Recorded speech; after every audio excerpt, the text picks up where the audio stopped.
बिस्मिल्लाहिर्रहमानिर्रहीम। अस्सलाम वालेकुम नाज़रीन, आप देख रहे हैं प्रोग्राम दी लास्ट आवर। मैं हूं यासिर रशीद और प्रोग्राम में मेरे साथ मौजूद हैं सीनियर तजियाकार राना मोहम्मद अजीम साहब। नाज़रीन, पाकिस्तान में इस वक्त जो गूंज सुनाई देती है वो सऊदी वलीअहद से वज़ीर-ए-आज़म मियां मोहम्मद शहबाज शरीफ साहब की मुलाकात के हवाले से सुनाई दे रही है। इसके अलावा पाकिस्तान में दहशतगर्दी की रोकथाम के लिए ऑपरेशन जिस पे नैरेटिव ये अपनाया गया कि हार्ड लाइन ली जाएगी और पाकिस्तान से दहशतगर्दी का ये कला कमा किया जाएगा, उसकी गूंज सुनाई दे रही है। फिर ये भी है कि पाकिस्तान के अंदर मौजूदा मंजरनामे में अपोजिशन इत्तेहाद के सद तक अहमियत इख्तियार करता है और उसके आउटकम्स क्या निकल सकते हैं। फिर ये भी हो रहा है कि जो वफाकी हुकूमत है उसकी जो इत्तेहादी जमातें हैं, बिलखुसूस एमकेएम पाकिस्तान को अगर देखा जाए तो एमकेएम पाकिस्तान के जो अंदरूनी इख्तलाफात हैं या पाकिस्तान के मामलात के ऊपर या पार्टी के मामलात के ऊपर उनके जो तहफ़्फ़ुज़ात इत्तेहादी जमातों के साथ हैं, उसको लेके वो ये सोच विचार कर रही हैं कि हमें क्या करना चाहिए।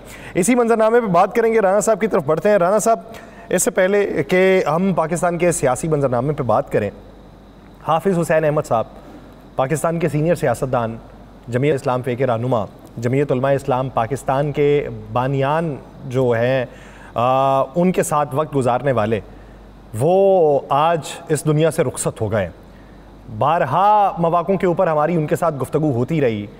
वो अपनी सियासत का प्रचार करते रहे, अपने नज़रियात का प्रचार करते रहे। बेशुमार मौक़ों के ऊपर इख्तलाफात को जो है बालाए ताक रखते हुए उन्होंने आगे बढ़ने की बात की, लोगों को जोड़ने की बात की, मशवरे दिया करते थे बहुत सारे लोगों को।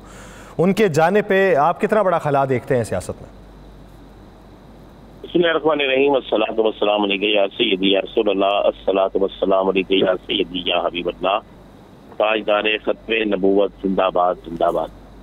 देखिए असर मुझे जैसे पता चला हाफिज़ साहब का तो बिल्कुल जहन मानने के लिए तैयार नहीं था, चूँकि मेरी चंद दिन पहले बात भी हुई, टेस्टिस हो रहे थे उनके, तबीयत उनकी ठीक नहीं थी और वो एक ऐसा शख्स है कि जिन्होंने हमेशा पाकिस्तान की बात, सबसे बड़ी बात यह है कि उन्होंने हमेशा पाकिस्तान की बात की और जहाँ पर उन्हें इख्तलाफ करना पड़ा, चाहे उसके लिए उन्हें अपनी ही जमात सामने खड़ा होना पड़ा, चाहे उन्हें किसी तगड़ी शख्सियत के सामने खड़ा होना पड़ा, जहाँ पे खड़ा होना पड़ा वो खड़े हुए और सबसे पहले पाकिस्तान इसका उन्होंने नारा लगाया।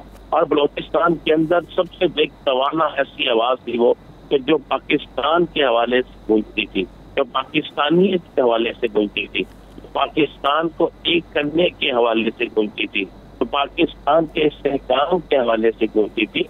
एक ऐसी आवाज थी। फिर आहिस्ता आहिस्ता हुआ क्या कि वक्त गुजरता गया, वो बीमार हुए, जैसे भी हुआ, अब वो चले जुड़ गए, लेकिन आज भी उनकी आवाज जो है वहाँ पे सुनाई देती है, उनके बेटे की शक्ल में, उनके बहुत से चाहने वालों की शक्ल में और उनके बहुत से ऐसे लोग जो उनके मुरीदैन में शामिल होते हैं, उनकी शक्ल में ये आवाज सुनाई देती है। और मैं समझता हूँ कि ये राना साहब, उनसे बात करके अक्सर औकात जब वो प्रोग्राम में आते थे, बात करके एक उनसीयत सी महसूस होती थी कि जैसे बहुत कोई करीबी शख्स हो, बहुत पुराना जानने वाला हो, शफकत करने वाला हो। वो उनसीयत का जो उनसर उनकी शख्सियत के अंदर था वो ज्यादा गमजदा कर रहे। बात यह है कि असल में मेरा और आपका उनके साथ एक अच्छा तल्लक था। आज मेरा उनके साथ एक साथी तल्लक भी था। लाहौर आते मुलाकात होती, मैं कोयटा जाता इस्लामाबाद भी होते मुलाकात होती और वक्तन कई दफा हमने उनसे बहुत सी मुशावरत भी की, बहुत सी बातें भी उनके साथ होती रहती थी, सारा कुछ होता था। लेकिन हुआ क्या कि वो शख्स एक ऐसी शख्सियत थी जिसे आप भुला नहीं सकते। आज हम ये सब इतना अहाता कर सकते हैं कि उनकी अगर हम बातों को याद करेंगे तो शायद ये प्रोग्राम क्या सारे प्रोग्राम मिलके भी हो तो बहुत थोड़े से प्रोग्राम हो जाएंगे, बहुत थोड़ा सा वक्त का। तो इसलिए हम यही कह सकते हैं कि वो एक शख्स ऐसा था जिस शख्स ने ये बता दिया कि मैं पाकिस्तान के लिए बोलता हूँ, पाकिस्तान मेरा है और मैं पाकिस्तान के लिए लड़ता रहूंगा। और वो आवाज जो है उसकी अब जरूरत थी, इस वक्त में जरूरत थी। इस वक्त में बलोचिस्तान के अंदर से बहुत सी लोग जो है वो किसी और एजेंडे पे काम कर रहे हैं, अब जरूरत थी उस आवाज की। तो इंशाल्लाह अल्लाह ने चाहा तो उनका मिशन कभी भी कम नहीं होगा, बल्कि उनका मिशन, उनके नजरियात जो है वो किसी और की ज़बानी जो है वो आवाम तक पहुँचते रहेंगे, हम यही उम्मीद रखते हैं। पाकिस्तान के राना साहब सियासी मंजरनामे पर बात करते हैं। एक मैं आपकी तरफ वापस आऊँ, इसी बीच पे हमें ज्वाइन कर चुके हैं पाकिस्तान मुस्लिम लीग नून के रहनुमा अली गौहर बलोच साहब। अली गौहर बलोच साहब, बहुत शुक्रिया आपके वक्त का। अली गौहर बलोच साहब, मैं आपकी तरफ आता हूँ। राना साहब से सिर्फ मुझे एक राय लेनी है, एक ख़बर लेनी है। राना साहब, ये जो अभी बातें हो रही हैं इत्तेहाद के हवाले से, इसमें ये MKM के हवाले से जो ख़बरें कल गर्दिश कर रही थीं, आज उसके अंदर मज़ीद तेज़ी देखने में आई है, जबकि बातें ये हो रही हैं कि सदर जो हैं वो दौरे असल वाले कर रहे हैं और दूसरे दौरे कुछ और कर रहे हैं। तो ये जो एक दूसरे के ख़िलाफ़ बयानात या अपने आप को चमकाने की जो सियासत हो रही है, ये किन वजूहात की बुनियाद पे हो रही है? देखिए सर, बहुत से लोग हमारी बातों पे हंसते थे, कहते थे यार ये पागल हैं, ये जो बातें कर रहे हैं इनमें हकीकत नहीं है, फला है फला है फला है। बात बड़ी सिंपल सी है और वो बड़ी सादा सी बात है। अप्रैल तब्दीली का महीना है। आप एक बात तो ज़हन में रखिएगा, इंटरनेशनल सतह पर भी बहुत बड़ी तब्दीली होगी, पाकिस्तान की सतह पर भी बहुत बड़ी तब्दीली होगी, और या तो कोई आउट हो जाएगा या कोई इन हो जाएगा। ये आप ध्यान में रखिएगा। मैंने आपसे कहा था कि सियासी घोंसलों से परिंदों के उड़ने का वक्त शुरू हो गया है। अब अगर आप हुकूमत के किसी शख्स से पूछेंगे, वो कहेंगे कोई मामला नहीं है, ऐसे ही सब मामला ठीक हो जाएंगे। आप बाकी से पूछेंगे, सब यही कहेंगे। लेकिन वक्त का जब कुछ हो जाएगा तो फिर सब ये कहेंगे फलां ने फलां साजिश की, फलां ने फलां साजिश। इस पाकिस्तान में ये चीजें चलती रहती हैं। मैंने कल के प्रोग्राम में भी कहा था और आज भी आपको कह रहा हूँ कि अप्रैल का महीना तब्दीली का महीना है। अप्रैल के महीने में आपको बहुत सी तब्दीलियां इंटरनेशनल सतह पर, पाकिस्तान के अंदर और पाकिस्तान के बाहर आपको नजर आएंगी, और ये जो घोंसले हैं ना अब खाली होने जा रहे हैं। अच्छा राना साहब, ये इन तब्दीलियों में अली गौहर बलोच साहब किसी विफाकी वजीर के ओहदे पे बैठे दिखाई देते हैं? अली भाई आपकी साइड ले रहा हूँ, मैंने कहा कि चलें कोई खुशखबरी सुन लें। असल में मैं आपको एक बात बताऊँ, असल में तो ये लोग हैं जो वाकई हुकूमत का हिस्सा होना चाहिए। तो ये वो लोग हैं जिन्होंने बहुत बहुत खाई है अपनी जमात के लिए। ये वो लोग हैं जो अपनी जमात के साथ डटे रहते हैं। ये वो लोग हैं जिन्होंने अपनी जमात का साथ दिया है। और ऐसे लोग जो होते हैं ना अक्सर महरूम रहते हैं वजारतों से, क्योंकि ये मुखलस होते हैं, और यहाँ पर जो मुखलस होता है ना वो मुफलस होता है। उसे मुखलस कर दिया जाता है। ये मैं बिल्कुल कह रहा हूँ, ये अली गौहर साहब नहीं अपने मुंह से कहेंगे, लेकिन मैं कह देता हूँ। अच्छा अली गौहर साहब, अगर ये पिछले दिनों में आपने किसी टेलीविजन स्क्रीन पर बैठ के बात की होती कि ये परवेज़ खटक साहब कहाँ से आ गए, इनको किसने ले लिया, इनके ऊपर तो करप्शन के केसेस थे तो ये ले लिए, तो हो सकता है कि आप भी कोऑर्डिनेटर टू प्राइम मिनिस्टर होते, ऐसे PM होते, आप भी नवाजे जाते। आप किन चक्रों में सर किस तरफ को चले हुए हैं? बिस्मिल्लाहिर्रहमानिर्रहीम।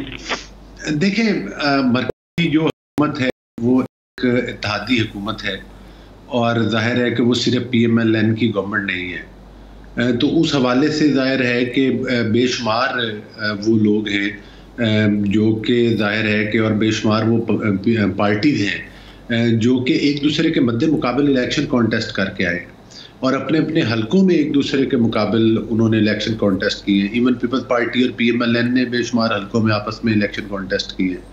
तो जाहिर है जब एक इत्तेहादी हुकूमत बनती है तो एक लार्जर एक्सपेक्ट में जाहिर है कि जब हुकूमत में शमूलियत होती है तो कुछ ऐसे लोग भी शामिल होते हैं जो सियासी तौर पर बज़ाहिर एक दूसरे के मुखालिफ होते हैं। चूँकि खटक साहब का ज़्यादा टाइम जो है वो PTI में गुजरा है और वो चीफ मिनिस्टर भी रहे KPK के, और जाहिर है हम उस वक्त की अपोजिशन थे। लेकिन आपको पता है कि खटक साहब की राहें जो हैं वो PTI से अलग हो चुकी हैं, वो अपनी पार्टी बना चुके हैं, और उसमें जाहिर है उनकी एक अपनी शनाख्त भी है सियासी तौर पर। उस हवाले से अगर वो हुकूमत का हिस्सा बने हैं तो इस वक्त हुकूमत में भी जिस तरह से बाकी पॉलिटिकल पार्टीज की नुमाइंदगी है, अगर खटक साहब को भी मिल गई है तो मेरा ख्याल है कि उसमें फराखदिली का मुजाहरा करना चाहिए। और अगर हमारे पास इस तरह तो फिर फराखदिली करते रहे सर, और भी बड़े इत्तेहादिये भी पड़े हुए हैं, अभी इश्क इम्तिहान और भी हैं, कर लें काबीना को 120 तक ले जाएं फिर। नहीं, काबीना में तो आपने देखा है, देखे आईनी तौर पर जितने एक मशीर या अली भाई ये नहीं कहना कि आईनी तौर पे, PTI के दौर में भी आईनी तौर के ऊपर ही उन्होंने तौजीह बयान करके अपनी कैबिनेट को बढ़ाया था। तो कहा जा रहा था कि आईनी तौर पे अच्छा जितने मर्जी खर्ची करने हैं तो करते रहो, तो क्या उसी को तौजीह अब भी बनाया जा सकता है? नहीं, देखे बात यह है कि मैं समझता हूँ कि बेशुमार पोर्टफोलियोज ऐसे थे कि जो कि एक बंदे के पास 3 पोर्टफोलियो थे, और हम तवक्को करते थे, बल्कि हमने तो ऑफर की थी पाकिस्तान पीपल्स पार्टी को कि वो काबीना का हिस्सा बने। जब वो नहीं बने तो जाहिर है कि एक आदमी एक पोर्टफोलियो पर ही अपनी तवज्जो मरकूज कर सकता है। तो उसमें मेरा ख्याल है कि अभी भी जो वजारतें या जो वज़रा बने हैं, अभी भी तकरीबन हर पोर्टफोलियो पे तकरीबन एक वजीर है, और हो सकता है कुछ खाली भी पड़े हो। तो मैं समझता हूँ कि ये काबीना का साइज तो उस लिहाज से तो बड़ा नहीं है। लेकिन अगर आप कहें कि आज खट्टक साहब शामिल होंगे, कल को पीपल्स पार्टी के लोग शामिल हो जाते हैं, तो जाहिर है उस हवाले से फिर नून लीग को अपना साइज काबीना में शायद श्रिंक भी करना पड़ सके। मे भी मुस्तकबिल में ऐसा हो भी सकता है, ये तो डिपेंड पीपल्स पार्टी पे भी करता है। तो मेरा ख्याल है कि वो काबीना का साइज मैं तो नहीं समझता कि कोई इतना बड़ा है कि जिसमें को बहुत ज़्यादा। हाँ, अलबत्ता ये ज़रूर है कि जिस तरह से MQM की नुमाइंदगी है, दीगर जमातों की नुमाइंदगी है, हम तो समझते हैं कि पीपल्स पार्टी को भी शामिल होना चाहिए। और खट्टक साहब भी ज़ाहिर है अपनी एक पार्टी की और अपनी एक शनाख्त रखते हैं, और अगर उनको उसमें एडवाइज़र बनाया गया है तो मेरा ख्याल है कि जाहिर है कि वो फिर उससे इनकार तो नहीं किया जा सकता, वो एक हकीकत तो है उनको अगर वो शामिल हुए हैं। लेकिन वो उन्होंने को PMLN में शमूलियत नहीं की, या वो PMLN के कोटा से वो मशीर नहीं बने, वो अपनी पार्टी की शमूलियत की वजह से जो है वो उनको वो सीट। सर यहाँ पे तो जिसके कोटे से कोई सैनिटर बना है, कोई वजीर बना है, वो भी मानने को तैयार नहीं कि हमारे कोटे से बने। नहीं, देखें, मैं समझता हूं कि तमाम पार्टी, मसलन आप किसका हवाला दे रहे हैं, आप किसी का नाम कोट करें तो फिर उसके बारे में मैं आपको बता सकता हूं। तमाम लोग मेरी इतनी जसारत कहाँ कि सर मैं यहाँ नाम कोट कर सकता। नहीं, वो फिर जाहिर है आप मार्फत की बातें करते हैं तो वो फिर हो सकता है, तो वो जाहिर है कि मतलब है कि वो तो एक अलग टॉपिक है, उसको भी डिस्कस किया जा सकता है। हो सकता है वो आपकी राय दुरुस्त हो, लेकिन वो एक उन्होंने अपनी एक अलग पार्टी भी बनाई है, वो अपनी एक सियासी शनाख्त भी रखते हैं। और ये तो नहीं है कि खट्टक साहब की पार्टी को बहुत ज्यादा वजारतें मिल गई, उनको सिर्फ एक सिंगल पर्सन को उनको अपनी नुमाइंदगी मिली और वो भी मशीर बने हैं, एडवाइजर बने हैं, कोई वजारत नहीं मिली उनको। और मैं समझता हूँ कि जब आप एक मुल्क के अंदर इत्तेहादी हुकूमत बनाते हैं मरकज में, जब किसी पार्टी के पास सिंगल मेजॉरिटी नहीं है, तो वो जितनी पार्टीज भी शामिल हो, मैं समझता हूँ कि बेहतर है, उससे रायामा ज़्यादा बेहतर होती है। और हर पार्टी जो हुकूमत में जाहिर है हुकूमत बनाने में या उनका कोई किरदार है, और तो उसमें उनको शमूलियत करनी भी चाहिए और उसकी जिम्मेदारी भी उठानी चाहिए। और आज मैं समझता हूँ कि जितने गंभीर हालात थे जो इस इत्तेहादी हुकूमत ने डिलीवर किया है जिस तरह से, वो उनकी तारीफ करनी चाहिए। माशी तौर पर काफ़ी बहरानों से भी निकाला है, बड़े बड़े चैलेंजेस को फेस कर रहे हैं। दहशत गर्दी का बहुत बड़ा चैलेंज है जिससे हमारी रियासत भी, हमारी अफवाज भी, हमारी हुकूमत भी, वो भी हम उसको फेस कर रहे हैं। और मिनासुल कौम हमें हम सबको मिलकर इसमें कंट्रीब्यूट करना चाहिए। और ताकि जिस तरह से 2013 में हालात ख़राब थे, उस वक्त भी दहशतगर्दी की एक बहुत बड़ी लहर थी, लेकिन नवाज शरीफ साहब की ज़ेरे क़यादत हमने मेहनत की और आपने देखा कि जहाँ पर एनर्जी क्राइसिस का उस वक्त खात्मा हुआ, इसी तरह से वहाँ पर दहशतगर्दी का भी उस दौर में खात्मा हुआ था। आज हमारी हुकूमत पंजाब में है, आज हमारी हुकूमत मरकज़ में है, तो मैं समझता हूँ कि हमने मेहनत करके मुल्क के अंदर काफ़ी महंगाई को एक सतह के ऊपर और काफ़ी उस पर कंट्रोल हुआ है। 100% तो नहीं हुआ, लेकिन काफ़ी बेहतरी आई है उसमें। अच्छा, आने मुस्तकबिल करीब में अली गौर साहब, ये तो बात ठीक है, लेकिन एक मंजरनामा पंजाब में तरक्याती कामों के हवाले से 1 साला कारकर्दगी, एक वाइट पेपर जारी किया पाकिस्तान तहरीक इंसाफ ने। अच्छा, मैं इसको ऑन अ लाइटर नोट लेता हूँ क्योंकि ये PMLN भी बेशुमार जगहों पे ये गिले करती हुई दिखाई देती थी PTI के दौर में कि हमारे जारी मंसूबों के ऊपर अपनी तख्तियाँ लगा रहे हैं। पीपल्स पार्टी भी कहती थी कि हमारे जारी मंसूबों पे PMLN ने तख्तियाँ लगाई हैं। अब वही PTI वाले रोना रो रहे हैं कि हमारे जारी मंसूबों पे PMLN अपनी तख्तियाँ लगा के कह रही है कि ये तरक्याती मंसूबे हमने किए। तो ये तख्तियाँ लगाने का सिलसिला क्या यूँ ही जारी व सारी रहना है और ये बेवक्त की रागनी है? देखें या साहब, मैं आपको एक गुजारिश करूं, नून लीग की बुनियादी तौर पर पहचान ही हमारी कारकर्दगी और हमारे तरक्याती काम है।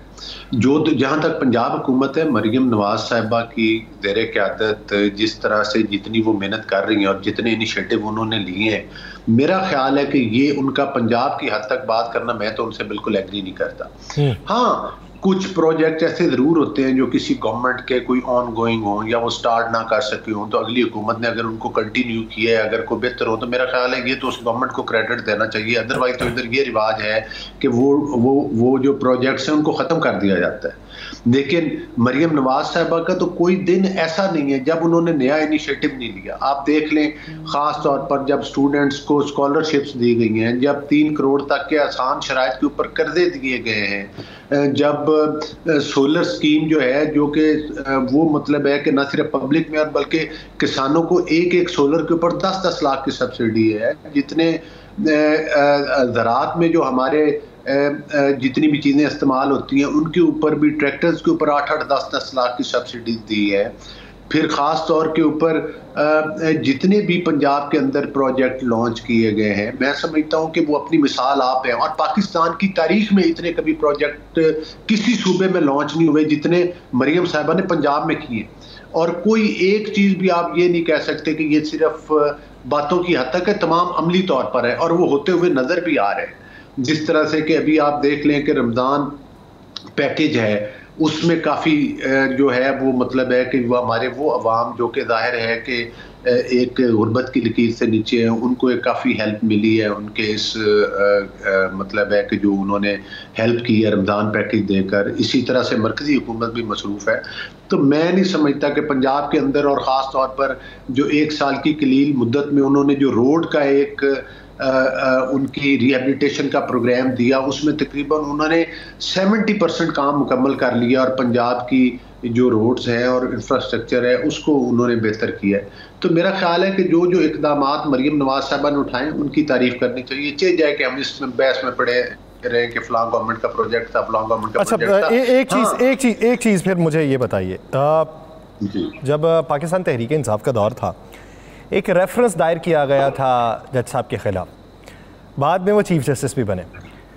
आप लोगों ने उस वक्त भी एतराज़ उठाया, आप लोगों ने बाद में भी पाकिस्तान तहरीक इंसाफ को बारहा याद दिलाया कि ऐसा नहीं करना चाहिए था, ये अदलिया के ऊपर शब खून मारना होता है, ये तरीक़ाकार ठीक नहीं था।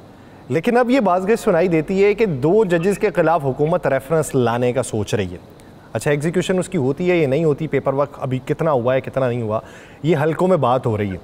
तो अगर ये इकदाम उठाया जाता है, मैं ये नहीं कह रहा कि उठा लिया गया है, अगर उठाया जाता है तो फिर इसे क्या समझा जाए? देखिए यासिर साहब, मैं समझता हूँ कि जो जस्टिस काजी फायद ईसा साहब के खिलाफ रेफरेंस दिया गया था, उसमें तो उस वक्त उन्होंने उस रेफरेंस को फेस किया था और उस वक्त की सुप्रीम कोर्ट ने उनको उस रेफरेंस में बिल्कुल क्लीन चिट दी थी और आपके सामने है कि उसका फैसला आया। अगरचे उनकी फैमिली को, उनकी अहलिया को सुप्रीम कोर्ट की सीढ़ियों के ऊपर घसीटा गया। घसीटने से मुराद ये है कि वो एक सुप्रीम कोर्ट के जज होते हुए भी उन्होंने उन तमाम चीज़ों को फेस किया। इसी तरह से मैं समझता हूँ कि हाँ, एक अकाउंटेबिलिटी का सिस्टम तो होना चाहिए, लेकिन वो किसी भी मतलब है ये नहीं है कि आप झूठे रेफरेंस दायर कर दें, अगर एक आदमी इत्तेफाक नहीं करता तो उसको रगड़ा लगा दें। हाँ, अगर कोई सॉलिड चीज़ हो तो वो सामने आनी चाहिए, अगर वो साबित हो जाए तो फिर ज़रूर, जिस तरह से हर शोबे के अंदर अकाउंटेबिलिटी है, जुडिशरी के अंदर भी एक मैकेनिज्म है, अगर वो होता है कोई चीज़ सच साबित हो जाती है तो ठीक है। लेकिन अगर किसी बुग़्ज़ में और मुनाफ़क़त की वजह से किया जाता है, किसी ख़ास वजह से किया जाता है, तो वो मेरा ख्याल है गैर मुनासिब है। अब इस चीज़ का तयन जब तक कि वो रेफरेंस सामने नहीं है, हकीकत है कि मुझे तो उनका नाम भी नहीं पता जो आप बात कोट कर रहे हैं, मेरे नॉलेज में नहीं है कम अज़ कम। वो चीज़ सामने आएगी तो फिर उसको भी डिस्कस कर लेंगे कि ये जायज़ है या नाजायज़ है, ये आता भी है या नहीं आता। तो ये क़यास रहियों पर मबनी क्या तबसरा किया जा सकता है। सही। एक आखिरी सवाल, राना सनाउल्लाह साहब ने ये कहा कि सोचा जा सकता है, बात की जा सकती है पैरोल के ऊपर रिहाई की इमरान खान साहब की। अगर ऐसा होता है तो ये तो एक बहुत बड़ा जस्चर होगा हुकूमत की तरफ से, लेकिन क्या हुकूमत इसको सह पाएगी? देखें, बात ये है कि राना सनाउल्लाह साहब ने अगर बात की है, मैं समझता हूँ कि बानी पीटीआई ने जो पाकिस्तान के अंदर पुरतशद्दद सियासत का रिवाज रखा है, ये पहले किसी पॉलिटिकल पार्टी में ये चीज़ें नहीं थी।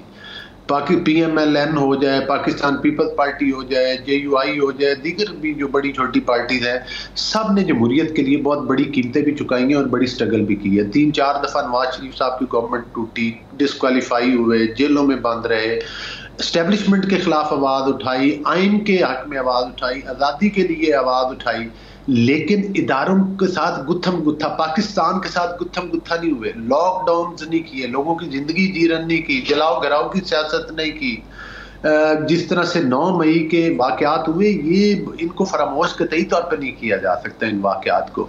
मेरा ख्याल है कि उन्होंने हमेशा जो गड़े हैं अपने लिए खुद ही खोदे हैं।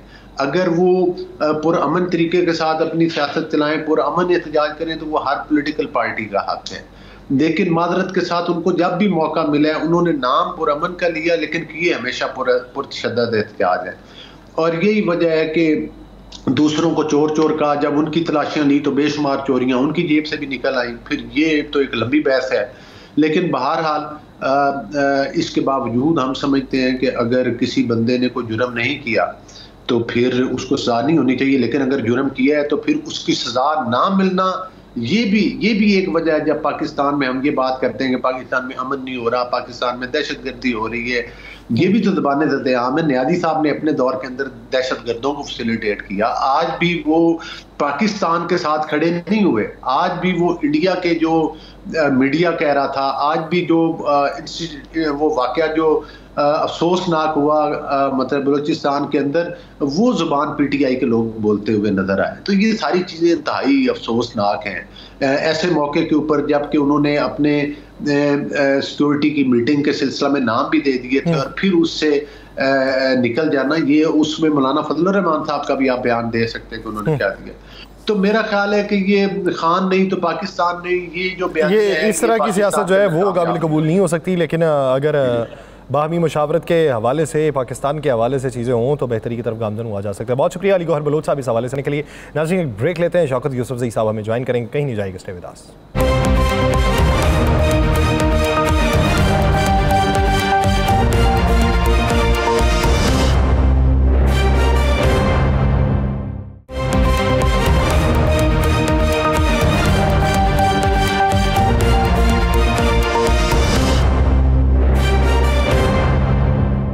ब्रेक के बाद खुशामदीद नाज़रीन, मौजूदा मंजरनामे में बात करेंगे। जिस तरह ब्रेक से पहले अली गौहर बलोच साहब कह रहे थे कि अगर पाकिस्तान वाला मामला हो तो फिर सूरत हाल जो है और तरफ को जा सकती है, लेकिन जब बयानात मुखालिफ दिए जा रहे हों तो उसको फिर पैराई के अंदर देखना पड़ता है कि वो किस तरफ को जा रहे हैं। लेकिन अपोजिशन का जो ये मंजरनामा है, अपोजिशन को अपने हक में कितना मजबूत दिखाई देता है और ईद के बाद की सूरत हाल क्या होगी।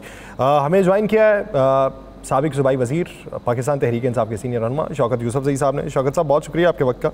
शौकत यूसुफजई साहब, क्या बना, जमीयत उलमा इस्लाम फे से तमाम गिले दूर हो गए? देखिए, मेरे ख्याल से जहाँ तक गिलों का ताल्लुक है तो वो एक अलग पार्टी है, हमारी अलग पार्टी है, और लेकिन चीज़ें काफ़ी हद तक पेशरफ्त हो चुकी है। जहाँ तक तहरीक चलाने की बात है इस हुकूमत के ख़िलाफ़, उस पर काफ़ी पेशरफ्त हुई। अब जो छोटे मोटे नीटी ग्रिटी चीज़ें रहती हैं वो उस पर डिस्कशन हो रही है, और ईद के बाद चीज़ें बड़ी क्लियर हो जाएंगी। क्योंकि इस हुकूमत से तो सिर्फ ये नहीं कि लॉ एंड ऑर्डर नहीं संभाला जा रहा है, इस हुकूमत से कुछ भी नहीं संभाला जा रहा है। एक चीनी का वाक़या आपको याद होगा, जब हमारे दौर में कोई 4-5 रुपए 10 रुपए महंगी हुई थी तो बड़ा शोर मचा था कि जी शुगर माफिया बैठा हुआ है। अब इतने बेबस हो गए हैं कि 140 रुपए इन्होंने खुद मुकर्रर किया, फिर उस पर 164 रुपए, फिर डिप्टी प्राइम मिनिस्टर ने कहा कि जी 164 से ऊपर नहीं जाएगी। आज चीनी 180 रुपए और ये कहा जा रहा है कि 200 तक पहुंचेगी। तो ये आपको गंदम वाले मामले पे क्या लगता है फिर शौकत यूसुफजई साहब, जो इदारे ही बंद कर दिए गए और अब कहा गया कि अब सरकार नहीं खरीदेगी? ये चीज, सॉरी, गंदम पास्को का इदारा बंद करके कि गंदम पास्को नहीं खरीदेगी, तो अब उसका क्या बनेगा? अच्छा, अब ये एक नया ड्रामा शुरू हो जाएगा। ये आप देखेंगे, लोग देखें, बम्पर क्रॉप होती थी हमारी गंदम, अल्हम्दुलिल्लाह। पिछले साल इन्होंने नहीं खरीदी गंदम, हुकूमती सतह के ऊपर वो डिस्करेज किया किसानों को, तो आपने देखा उसका कि इस दफा और भी कम हुई है गंदम। और अभी भी जो है ना नहीं ले रहे हैं, और ये हठधर्मी आप देख रहे हैं। लेकिन बाहर से मंगवाएंगे, बाहर से करोड़ों रुपए देके, अरबों रुपए देके बाहर से गंदम मंगवाएंगे, लेकिन अपनी गंदम नहीं खरीद रहे हैं अपने किसानों से। तो आप अपने जो आपके वो होते हैं किसान, उनको तो आप डिस्करेज करते हैं, लेकिन बाहर आप जो है ना वो कमीशन के खातिर और इसके खातिर आप ये, तो एक फूड बास्केट वाला चीज मुल्क जो है वो फूड सिक्योरिटी के इशू में चल पड़ा है ना। तो मैं समझता हूँ कि इस हुकूमत को एक सर ये सही आदोशुमार लगा लेना तो पाकिस्तान से बाहर भिजवाई जा सकती है, लेकिन वो इदादोशुमार नहीं लगाते। पता नहीं क्या खुन्नस है कि पाकिस्तान से बाहर भिजवाने की बजाय बाहर से पाकिस्तान मंगवाना शुरू कर देते हैं। ये बदकिस्मती है ना कि जब हमारे बम्पर क्रॉप होता है तो हम डिस्करेज कर देते हैं, हम कहते हैं जी हमें नहीं चाहिए, तो नेक्स्ट ईयर फिर वो किसान कहते हैं यार ये तो हुकूमत को चाहिए नहीं, तो हमें क्यों करने की जरूरत है। तो अब देखें हमारी तो सारी जमीनें अब चली गई, हाउसिंग सोसाइटियों में तकसीम हो रही है। ये सिर्फ गवर्नमेंट की नालायकी की वजह से आज पाकिस्तान जैसा मुल्क जो है, जो ज़रूरी मुल्क कहलाता है, वो गंदम और चीनी के लिए तरस रहा है। तो इससे आगे क्या, इस दफा कपास 34% कपास कम हुई है। अब मुझे बताएं कि जब कपास कम हो जाएगी तो आपके तो एक्सपोर्ट का एक ही जरिया है टेक्सटाइल। 187 टेक्सटाइल मिलें बंद हो गई अब तक पंजाब के अंदर। तो मेरे भाई ये तरक्की कहाँ आप कर रहे हैं? ये कौन सी तरक्की है जो आप कर रहे हैं? लोगों को ट्रक की बत्ती के पीछे लगा रहे हैं। देखिए इस वक्त बलूचिस्तान आप देखें, बहुत मुश्किल वक्त है बलूचिस्तान के ऊपर। वो उसका कोई हल उनको हमें नज़र नहीं आ रहा है कि हुकूमत क्या पेशरफ्त कर रही है। आज अगर कोई कराची भी जाता है ना तो बलूचिस्तान के रास्ते से नहीं गुजर कर जा सकता, हमले हो रहे हैं वहाँ पे। इसी तरह केपी के अंदर जो क्रॉस बॉर्डर टेररिज्म है वो उरूज के ऊपर है। तो मेरे ख्याल से हुकूमत ये जो दिल या दूरस्त वाले किस्से में पड़ गई है, तो ये चीज़ें जो है ना, ये मुझे नहीं लगता कि आज वजीर दाखिला जो नया वजीर दाखिला है उसने जो प्रेस कॉन्फ्रेंस की है, मैं ये सोच रहा था, मैं बैठा हुआ था शाम को, मैंने कहा देखूं ये क्या पॉलिसी दे रहे हैं कौम को और क्या दिलासा दे रहे हैं, क्योंकि हालात तो ठीक नहीं है। कि तारिक इंसाफ जो है वो शिरकत नहीं की है। ओ भाई साहब, तारिक इंसाफ ने शिरकत नहीं की है, ये ठीक है, लेकिन उसमें तो आपकी अपनी भी गलती है ना। तो आप उसको छोड़ें, आप बताएं कि आपने जो पॉलिसी, क्या पॉलिसी बनाई है। आप एक तरफ कहते हैं कि जी अफगानिस्तान के अंदर मुंतखब हुकूमत नहीं है, हम उनसे क्या बात करें। तो पाकिस्तान में कौन सी मुंतखब हुकूमत है? यहाँ भी तो जबरदस्ती से बनाई गई है। तो अगर आपने बातचीत नहीं करनी है तो वो भी पॉलिसी बता दें अपनी। कौम ये नहीं पूछ रही आपसे कि हम ये करेंगे वो करेंगे। भाई आप करके दिखाएं, आप करना क्या चाहते हैं। आप तारिक इंसाफ को ऑन बोर्ड नहीं लेना चाहते तो आप अकेले क्या करना चाहते हैं? आप अपना तो प्रोग्राम बता दें। लेकिन पूरी प्रेस कॉन्फ्रेंस इस बात पे थी कि ये मोहब्बी वतन लोग नहीं है, पीटीआई वाले जो है ये मुल्क दुश्मनों के साथ मिले हुए हैं। तो भाई शाबाश, नवाज शरीफ भी तो नहीं आया ना इस इजलास में। किसी में ये जरूरत हुई कि वो पूछते कि नवाज शरीफ क्यों नहीं आया? अभी अगर उनसे कहा कि जी मरी पहुंच जाए तो मरी पहुंच जाएंगे। उनको लगाया हुआ है उसके ऊपर, हेरिटेज और ये कल्चर की चीज़ों के ऊपर लगाया कि आप अपनी जिंदगी इसमें आप गुजारें। जो अहम इश्यूज है उससे हटा दिया है उनको। तो मेरे ख्याल से चीज़ें अच्छी तरफ नहीं जा रही हैं। ये नालायकी, हुकूमत की नालायकी जो है ये मुल्क को डुबो रही है बहुत। अच्छा, एक चीज़ शौकत यूसुफ साहब बताइए कि सूबे के मामलात कैसे चल रहे हैं। अली मीन गंडापुर साहब कहते हैं कि अगर हमारा हिस्सा ना दिया तो मैं सरकारी तौर पे एहतजाज करूँगा, लेकिन दूसरी तरफ तलाल चौधरी साहब कहते हैं कि IMF ने जो 800 अरब केपी को दिया है वो कहाँ खर्च किया, आप ये बताएं। तो ये चपकलिश, ये धींगा मुश्ती, ये रस्साकशी कब तक चलती हुई दिखाई देती? देखिए ये तो तलाल चौधरी तो बेखबर इंसान है, उसको क्या पता कि क्या है। इधर देखें एक तरफ दहशतगर्दी हो रही है, माजरत चाहता हूँ सर, मैंने IMF का लफ्ज़ इस्तेमाल किया। NFC अवार्ड की मद में उन्होंने 800 अरब की बात की। वो उस पे आता हूँ मैं, NFC पे आता हूँ मैं। वही पूछ रहा था कि NFC पे तो आप हमें दे ही नहीं रहे हैं। देखिए NFC का जहाँ तक ताल्लुक है, पुराना NFC अवार्ड एक्सपायर हो चुका है और 2019 के बाद जो है फाटा जो है वो खैबर पख्तूनख्वा का हिस्सा बन चुका है। उस जो पुराना NFC है अवार्ड है उसके अंदर फाटा को कुछ नहीं मिल रहा, क्योंकि फाटा की आबादी अब शामिल हो गई है। 54-55 लाख की आबादी है खैबर पख्तूनख्वा के साथ। अब खैबर पख्तूनख्वा की आबादी बढ़ चुकी है तो उसका शेयर भी बढ़ गया है, लेकिन वो नहीं मिल रहा। एक तो ये ज्यादती हो रही है, दूसरी ज्यादती हो रही है कि CCI की मीटिंग नहीं बुलाई जा रही। तो जब CCI की मीटिंग नहीं बुलाएंगे आप तो जो कॉमन इंटरेस्ट है उस पर कैसे बात होगी, ये कहाँ से इश्यूज रिजॉल्व होंगे। और जो सबसे इम्पोर्टेंट चीज़ है कि जो खैबर पख्तूनख्वा का जो शेयर है NHP का, नेट हाइडल प्रॉफिट का जो मुनाफा है वो 2000 अरब तक पहुंच गया है, वो वफाक नहीं दे रहा। ऐसे हालात में वहाँ से बैठ के हम पे ये तंज किया जा रहा है कि ये पुलिस को मजबूत नहीं कर रहे हैं, ये पुलिस को कुछ दे नहीं रहे हैं, जबकि अभी रिसेंटली 5 अरब रुपए की मंजूरी दी है पुलिस के लिए अलग। अली अमीन गंडापुर साहब ने अपने अकेठी से। तो हुकूमत जो है कम से कम ये ताने न दे कि आपने फला पैसा कहाँ खर्च किया फला।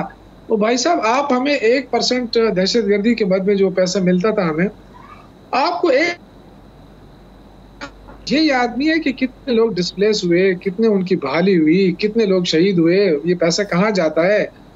ये आपने तो आपको कभी तौफीक हुई कि आपने पूछा है कि भाई आपके पास पैसा कम पड़ गया तो आप और ले लें, लेकिन दहशतगर्दी के खिलाफ जंग जारी रखें। अच्छा, एक आखिरी सवाल शौकत यूसुफजई साहब, गंडापुर साहब भी बात कर रहे हैं, बेशतर उमर और रहनुमाओं ने भी बातें की। वो कहते हैं पार्टी के अंदर टांगें खींची जा रही हैं, पाँव खींचे जा रहे हैं। ये बातें मजीद तकवीयत क्यों इख्तियार करती जा रही हैं? ये बदकिस्मती है। मैं तो यही कहूँगा कि जो इस वक्त लीडरशिप है हमारी, वो कंट्रोल नहीं रख रही है पार्टी के ऊपर, जबकि होना चाहिए मेरे ख्याल से। जब इमरान खान ने आपको वो दिया हुआ है, इख्तियार दिया हुआ है, आपको ओहदे हैं, तो हर बात पे आप जो है ना, बस मेरे ख्याल से ये तरीका ठीक नहीं है।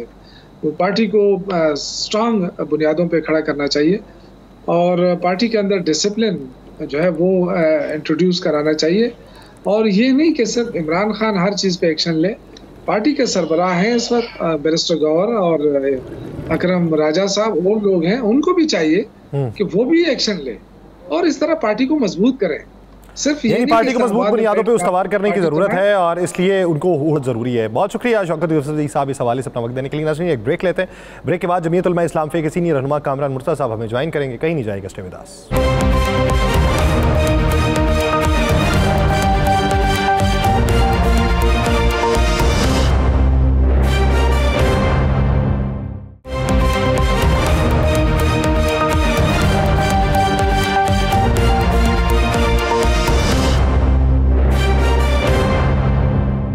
ब्रेक के बाद खुशामदीद नाज़रीन। एक तरफ देखा जाए वफाकी हुकूमत, उसकी इत्तेहादी जमातें जो हैं वो इस वक्त चाहे गोइयाँ कर रही हैं, सरगोशियाँ कर रही हैं, वो फैसले कर रही हैं अपनी राबिता कमेटी के अंदर, अपनी CEC में, कि हमें क्या करना चाहिए, किस हद तक वफाकी हुकूमत का साथ देना चाहिए, किस हद तक हमारी जो तरजीहात पूरी नहीं हो रही उससे अलहदगी इख्तियार कर लेनी चाहिए। दूसरी तरफ पाकिस्तान में एक अहम मसला है जिसके ऊपर एका होना ज़रूरी है, लेकिन वो हमें होता दिखाई नहीं दे रहा। एक तरफ वज़ीर आज़म शहबाज शरीफ साहब APC बुलाने की बात करते हैं, तो दूसरी तरफ अपोजिशन इत्तेहाद जो है वो ईद के बाद APC बुलाने की बात कर रहा है। अपोजिशन इत्तेहाद के अंदर जो दरारें थी वो किस हद तक पुर हो चुकी हैं और वफाकी हुकूमत में जिस हद तक मजबूती थी वो किस हद तक कम हो चुकी है, इस पूरे मंजरनामे में बात करेंगे। हमें ज्वाइन किया जमीयत उलमा इस्लाम फे के सीनियर रहनुमा सेनेटर कामरान मुर्तज़ा साहब ने। कामरान मुर्तज़ा साहब, बहुत शुक्रिया आपके वक्त का।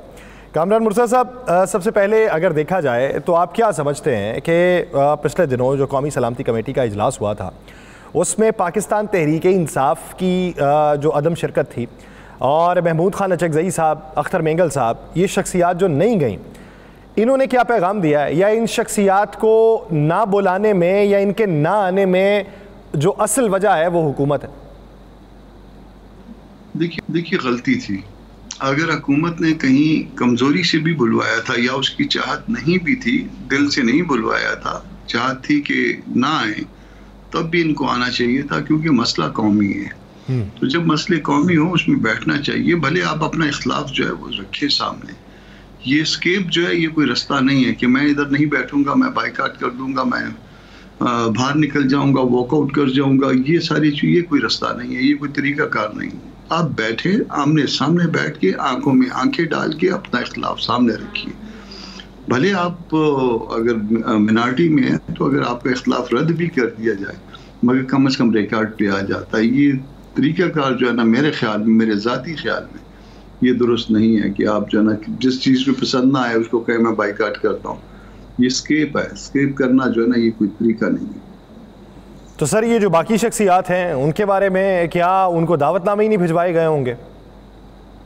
मेरा ख्याल है भिजवाए गए होंगे, अगर नहीं भिजवाए तो ये फिर बहुत ज़्यादा जो बहुत बुरी बात हुई है। ये मुमकिन नहीं है कि उनको दावतनामे ना भिजवाए गए हों, मगर अगर हुआ है, फर्ज कर लीजिए अगर हुआ है, स्पीकर इसमें बेहतर जवाब दे सकते हैं, क्योंकि स्पीकर जो है ना इसको ऑर्गेनाइज कर रहे थे सारे, उसमें वो ईवान के कस्टोडियन थे, या इस कमेटी के भी ईवान कस्टोडियन वही थे। तो अगर ऐसा हुआ है तो ये बहुत बड़ी ज़्यादती हुई है। अच्छा कामरान साहब, आप क्या समझते हैं कि एक तरफ वज़ीर आज़म ने APC बुलाने का इंदिया दिया था, दूसरी तरफ अपोजिशन इत्तेहाद की तरफ से सुनने में आ रहा है कि ईद के बाद APC बुलाई जाएगी। अब मेरा कल से यही सवाल चल रहा है, मुझे कोई मुनासिब जवाब अभी तक नहीं मिला कि किसकी APC फ़ायदा मंद होगी। हुकूमत के बुलाने से पहले अगर अपोजिशन बुला ले तो ये क्या जेस्चर होगा, अगर हुकूमत बुलाए अपोजिशन ना जाए तो वो फिर क्या जेस्चर होगा? हर वो APC फ़ायदा मंद है जिसमें तमाम पार्टियां शिरकत करें और हर चीज़ ओपन हो जाए। इवन उसमें इलेक्शन 2024 भी जो है ना उसको भी ओपन, उस पर भी डिबेट की जाए और आमने सामने बैठ के डिबेट की जाए। और अगर फ़र्ज़ कर लीजिए कि कोई ऐसा इशू है हुकूमत के उनसे जाया ना गया, हमसे बुलाया ना गया, तो मैं इसमें पहले भी 2-3 दफ़ा तजवीज़ कर चुका हूँ कि मौलाना साहब इसमें बुलवा लें। उसमें तो किसी के आने में कोई प्रॉब्लम नहीं होगा। वो दोनों तरफ जो है ना वो तो मेरा ख्याल है कि इस वक्त भी जो है काबिल एहतराम हैं और उनके ऊपर तो कोई प्रॉब्लम नहीं है और वो बुलवाएं, वो होस्ट करें। उसमें इलेक्शन का इशू भी हो, दहशतगर्दी का भी इशू हो, मुल्क को कौम को जितने मसाइल दरपेश हैं और बेशक भले वो एक दिन के लिए ना हो, एक दिन से ज़ायद के लिए, और इसमें ये सारी बातें डिबेट की।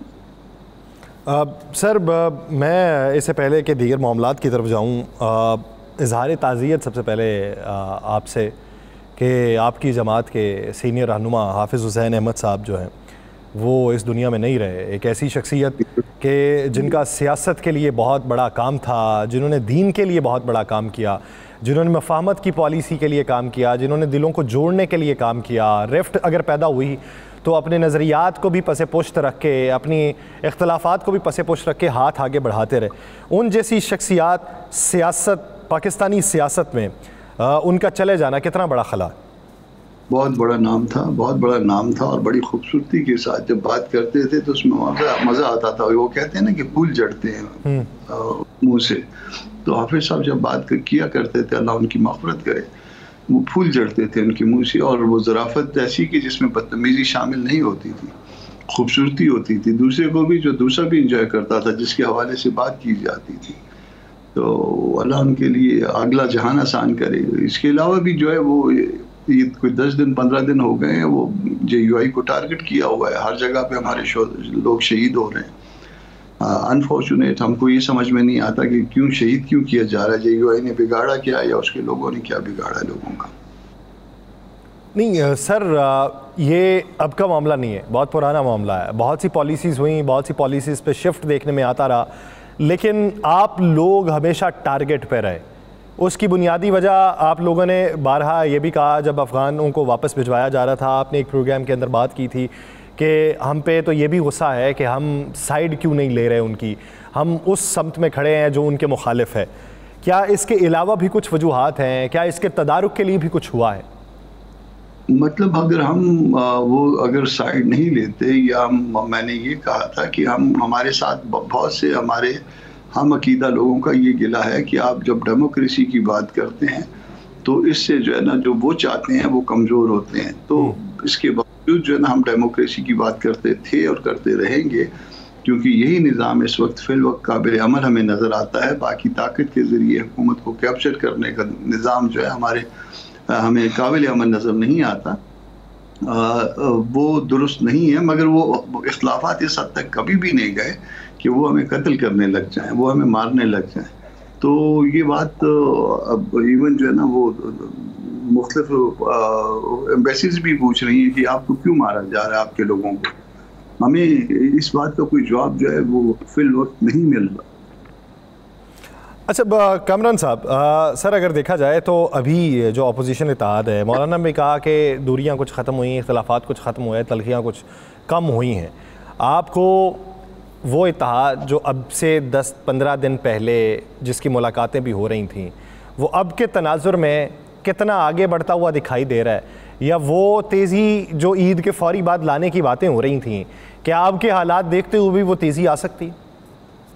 हम कल भी बैठे थे, कल मुस्तफ़ा नवाज साहब ने जो है वो इफ्तार डिनर किया हुआ था, मौलाना साहब भी उधर थे, महमूद खान साहब भी थे, रामा साहब भी थे, PTI के दोस्त भी थे सारे, और उसमें सियासी गपशप भी हुई, बल्कि बहुत सारे गिले शिकवे भी हुए और सबके सामने हुए। ये बहुत अच्छी बात हुई कि दूसरी पार्टियों के सामने हुए वो गिले शिकवे, ताकि उनको भी जो है ना वो समझ में ये बात आ गई होगी कि क्यों जो है ना वो हम अभी तक रिलक्टेंट है और क्यों मजीद आगे नहीं बढ़ रहे, हालांकि काफ़ी सारा जो है ना सफ़र आगे तय हुआ है। तो वो काफ़ी सारी जो है ना वो गिले शिकवे भी हुए आपस में और खुशगपियाँ भी हुई हैं, अच्छे अंदाज में जो है ना वो फिर रुखसत भी हुए। ईद के बाद मेरा ख्याल है कि बातें आगे बढ़ेंगी।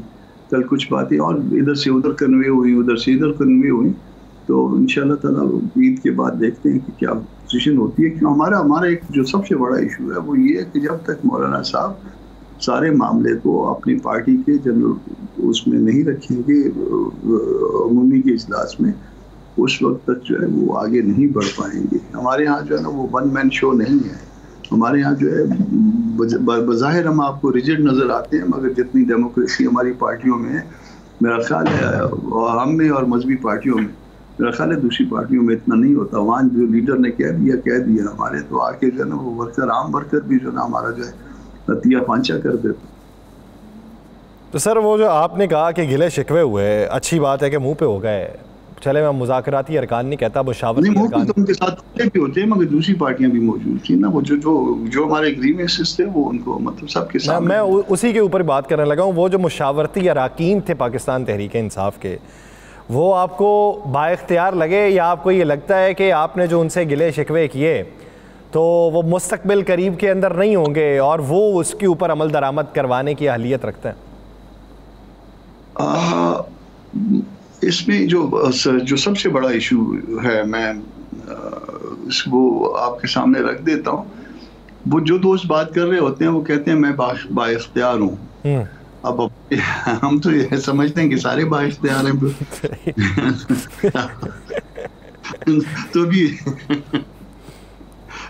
तो अगर वो बहुत सारे दोस्तों के दरमियान में जो है ना वो कहा कि जी हम असल में जो ना अब हम शुरू करते हैं, हम ज़्यादा बाइख्तियार हैं, मगर वो मेरा ख्याल है असद कैसर साहब वाले जो है ना उनके पास जो है वो अथॉरिटी है और वो ठीक जा रहा है, बात आगे सही जा रही है और कोई अगर किसी जगह से गड़बड़ ना हुई उनके यहाँ से, तो मेरा ख्याल आगे बात ठीक चलेगी। मुस्तकबिल करीब में आप समझते हैं कि ऐसे इम्कानात हो सकते हैं कि अपोजिशन रहनुमाओं की मुलाकात इमरान खान साहब से हो सकती है? देखिए, महमूद खान साहब ने ख्वाहिश का इजहार किया है और किसी एक और दोस्त ने भी मेरा ख्याल ख्वाहिश का इजहार किया है, मगर इसमें देखिए यहाँ पे आके ना उधार मांग के शर्मिंदा होने वाली बात है। मैं महमूद खान साहब के हवाले से बात कर रहा हूँ। देखिए, गवर्नमेंट कभी भी ये मुलाकात नहीं होने देगी। इवन वो जाके अगर अडियाला के बाहर बैठे रहे तो भी जो है ना, तो ये एक इंसल्टिंग हो जाएगा सारा मामला। तो जो भी दोस्त जो बातें कन्वे करते हैं यहाँ से वहाँ और वहाँ से यहाँ, मेरा ख्याल है उन्हीं पे इंहिसार करना पड़ेगा, वरना गवर्नमेंट जो है ना स्टेज पे कोई, क्योंकि डरी हुई है गवर्नमेंट, बल्कि डरी नहीं है, सहमी हुई है। तो सर आप समझते हैं कि कोई तहरीक जो है वो इस सहमी और डरी हुई हुकूमत को मज़ीद डरा सकती है? उस तहरीक में इतना ज़ोर होगा कि जिसमें इत्तेहादी जमात आप कोई ना तोड़ें, अपोजिशन जमातें ही सिर्फ जो है अपना काम कर सकती हैं? ऐसा है कि अगर कोई तहरीक शुरू हो गई, संजीदा तहरीक, उस तरह की नहीं जैसे कि 26 नवंबर तक होती रही है, अगर कोई संजीदा तहरीक शुरू हुई तो यानी मिसाल के तौर पे पीडीएम की जो तहरीक थी वैसी, अगर कोई संजीदा, बस मैं संजीदा कहता हूँ तो अगर कोई संजीदा तहरीक शुरू हो गई तो ये पार्टियां जो साथ गवर्नमेंट के खड़ी हैं ये तितर बितर हो जाएंगी। तो सर बहुत सारे लोग कहते हैं कि इसमें फ़ायदा तो आपकी जमात को ज़्यादा नहीं होगा, फ़ायदा तो बेनिफिशरी जो है वो तो पीटीआई होगी। ये बात भी हमारे मद्देनज़र है। जैसे हमने पीटीआई के अगेंस्ट जो है वो सारी मूवमेंट चलाई, सारा जो है तकलीफ़ें हमारे वर्कर्स ने बर्दाश्त की और नतीजा ये निकला कि हम 15 से 8 पे आ गए और वो जो है ना वो सारे जो है ना मौजूद है हुकूमतों में और ये सब, ये और साथ ये कहा भी गया, जो बात हम तक पहुंच गई कि कट टू साइज। तो सर वही बात कर रहा हूँ ना कि मुस्तकबिल में क्या इसकी नहीं हर जमात, सर ये एक अलग मामला है, सर साइज तो 8 से 4 ना हो जाए, मैं कभी कभी ये भी डर लगता है। सर लेकिन हकीकत पसंदाना अगर देखें, बहुत जमात कहती है कि जी हमें कोई हिस्सा नहीं चाहिए जी, हम तो जमहूरियत के लिए कर रहे हैं। लेकिन जब सर सियासत हो रही हो तो जब आप सियासत कर रहे हैं तो आप डिलीवर करने के लिए ही कर रहे हैं ना। अगर नेक दिल से कर रहे हैं तो आपकी नेक दिली के अंदर भी तो यही तमन्ना होगी ना कि मैं बरसर इक़्तिदार आऊँ, ये जो अभी पॉलिसी चल रही है मैं उससे मुस्बत पॉलिसी दे के मैदान अमल में आऊँ, इनकी पॉलिसीज़ ठीक नहीं है। तो क्या इस तरह की कोई पावर शेयरिंग के हवाले से माजी का जो तजर्बा है, जो तल्ख़ हक़ाइक़ हैं, उसको देखते हुए मुस्तक़बिल की स्ट्रेटजी तरतीब देंगे कि पावर शेयरिंग हो जिसमें पता हो कि भाईजान ये काम होगा तो ये मुशावरत से होगा, मुशावरत के बगैर नहीं हो सकेगा? ये बात तो होनी चाहिए। इनफैक्ट मतलब वो ये जो राजा सलमान साहब अक्सर वो बात करते हैं कि ये सब कुछ दस्तूर के लिए और पता नहीं आइन की दर बुलंदी के लिए, और जिसने आना है आए, जिसने आना नहीं आना नहीं आए। बात यह है कि खाली इतनी बात जो है ना, इतनी आइडियलिज्म की बात जो है वो मुमकिन नहीं होती है पॉलिटिक्स में। ये प्रैक्टिकल पॉलिटिक्स है, इसमें बहुत सी बातें होती हैं। ये फील्डिंग कर लगानी पड़ती है, तो अपना आपका वर्कर जो है वो मार खा रहा होता है। पिछली जो पीटीआई के अगेंस्ट जो थी वो हमारे सारे वर्कर ने जितनी मार खाई, उसमें कुछ लोग जो है उनकी फोतीदगियाँ भी हो गई थी। रास्ते में आते हुए कोई एक्सीडेंट हो गए, कोई और यहाँ आया तो वो गर्मी की शिद्दत से या मौसम की शिद्दत से उसको तकलीफ हुई कोई, और वो फोतीदगी हो गई उसकी। तो इसमें जो है ना वो सिर्फ जो है ये नजरियात की बात नहीं होती है, वो फील्डिंग जो है ना मालूम होनी चाहिए। ये तो नहीं है कि एक दफ़ा जो है वो हम नून के साथ खड़े हो जाएं, फिर उसके बाद किसी और के साथ खड़े हो जाएं, और उसके बाद जो है ना वो अगर जो है ना वो हमने जो है ना 15-16 महीने की गवर्नमेंट कर भी ली थी, तो वो उस 15-16 महीने की गवर्नमेंट की जो है ना वो नक्स निकाल के जो है ना वो उसमें बताया जाते रहे उसमें कि जी आपने ये किया तो आपने वो नहीं किया। तो ये इस तरह से भी नहीं होता ना। मतलब ये सारा एक पूरा जो है आप इस मुल्क की पॉलिटिक्स कर रहे हैं, बल्कि दुनिया में कहीं भी पॉलिटिक्स करेंगे, इवन अमेरिका में चले जाइए, एक्स वालों ने अगर वो कोई सपोर्ट दी थी ट्रंप साहब को, तो कोई उसके बाद जो है ना कोई वजह भी तो थी ना वो। तो सर वजह क्या? इस वक्त तमाम सरकारी इदारों को जो मेल जा रही है वो एलॉन मस्क के नाम की जा रही है सर। जी हाँ, तो ये सारा कुछ होता है। और ये बातें जो ना ये जो थ्योरी की खाली बातें करते हैं, जिन्होंने सिर्फ किताब पढ़ी हुई है, वो किताब से आगे भी निकले ना, दुनिया में भी हम रहते हैं।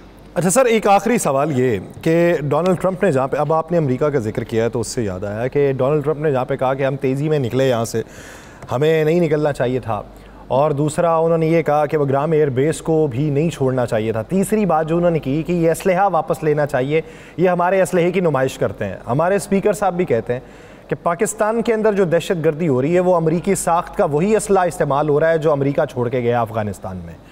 तो आप समझते हैं कि वहाँ से जल्दी निकले और वो चीज़ें जो थीं वो एक मुकम्मल पैराए के अंदर नहीं हो सकी? ऐसा है कि अमेरिकन 7 से 7.5 से 8.5 बिलियन डॉलर का असला जो है छोड़ के गए, और ये असला छोड़ने से पहले जो है कतर में मुज़ाकरात होते रहे, और कोई एक आध दिन मुज़ाकरात के नतीजे में नहीं छोड़ के गए। वो कुछ काफ़ी अरसे तक ये मुज़ाकरात तकरीबन ऑलमोस्ट 2 साल तक चले, और फिर उसके बाद अमेरिकन साहब उनसे ये एक्सपेक्ट करते हैं कि वो इतने सादे थे कि 7-8 बिलियन का डॉलर का असला जो है वो ऐसे ही छोड़ के चले गए कि जी हम जल्दी में निकल गए थे तो ये अब ये रख लें। ना वो पाकिस्तान को दिया कि पाकिस्तान उसका अलाई था, बाकी और कोई जो उनके साथ कोई अच्छे वो थे उनको दिया, तो वो छोड़ के गए, वो इस खत्ते में फसाद छोड़ के गए इनफैक्ट। और जिस तरह से बरतानिया इस खत्ते में फसाद छोड़ के गया था, कश्मीर का मामला जो है वो जिंदा रख के, या और रियासत का मामला जिंदा रख के, ताकि ये लड़ते रहें आपस में, और कम से कम उनका धंधा तो चलता रहेगा ना। तो ये फसाद जो है ये छोड़ा गया है। हमसे अच्छा असला इस वक्त जो है वो उधर छोड़ के गए हैं अमेरिकन, हमारे पास उससे कमतर दर्जे का असला है।